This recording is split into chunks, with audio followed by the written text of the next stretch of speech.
கூட காய்ச்சவங்க யாருன்னு கண்டுபிடிச்சு அவங்களே கொத்த ஒரு தேன் கூட.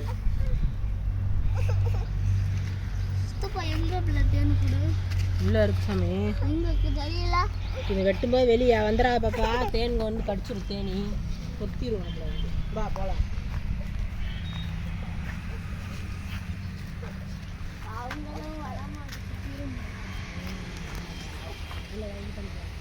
இங்க பாரு, இங்க இருக்கு.